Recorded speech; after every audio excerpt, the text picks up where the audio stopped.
টাঙ্গাইলের ঘাটাইলে বংশাই নদীর ওপর একটি সেতুর অভাবে দুর্ভোগ পোহাচ্ছে ১৫টি গ্রামের অর্ধলক্ষাধিক মানুষ।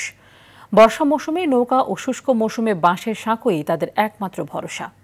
স্বাধীনতা পরবর্তী বিভিন্ন সময়ে জনপ্রতিনিধিরা সেতু নির্মাণের আশ্বাস দিলেও এখন পর্যন্ত তা আলোর মুখ দেখেনি। কামাল হোসেনের প্রতিবেদনে বিস্তারিত জানাচ্ছেন লামিয়া তানজিন মাহমুদ। টাঙ্গাইলের ঘাটাইল উপজেলার ধলাপাড়া ইউনিয়নের সরাসাক ও গাঙ্গাইর গ্রামের মধ্য দিয়ে বয়ে যাওয়া বংশাই নদের উপর স্বাধীনতার ৫০ বছরেও নির্মাণ হয়নি একটি সেতু। এতে ১৫টি গ্রামের অর্ধলক্ষাধিক মানুষ আছেন চরম দুর্ভোগে। বর্ষা মৌসুমে নৌকা ও শুষ্ক মৌসুমে বাঁশের সাঁকোই এখানকার বাসিন্দাদের একমাত্র ভরসা। সরাসাক ও গাঙ্গার গ্রামে রয়েছে দুটো সরকারি প্রাথমিক বিদ্যালয়। এছাড়া ধলাপাড়া বাজার, মসজিদ, মাদ্রাসা, কলেজ ও মাধ্যমিক বালক এবং বালিকা বিদ্যালয় রয়েছে।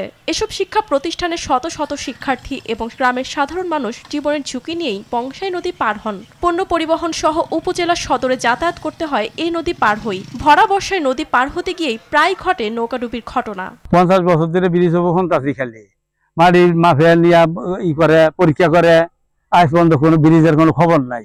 ওইদিকে ৩ থেকে ৪টা গ্রাম আছে, এইদিকে আরো 3 থেকে 4টা গ্রাম আছে। মোট 6 থেকে 7টা গ্রামের লোকজন এই নদীতে পারাপার হয়। তাদের একমাত্র ভরসা হচ্ছে এখানে একটা গুদারা ঘাটে একটা খেয়া, এই খেয়া দিয়েই তারা এই নদীটা পারাপার হয়। আর সেখানে দাঁড়াই থাকতে হয়, অনেক সময় গুদারা থাকে না, অনেক সময় মনে করি গুদারা ওই পাশে থাকে, নানান সময় রাত্রে আসলে পরে যাওয়াই যায় না। সরকার দয়া করে এই ব্রিজটা করে জনগণের উপকার হয়। মানুষের দুর্ভোগ লাঘবের সেতু নির্মাণের আশ্বাস দেন এলসিইটির নির্বাহী প্রকৌশলী। এখানে স্কুল আছে, মাদ্রাসা আছে।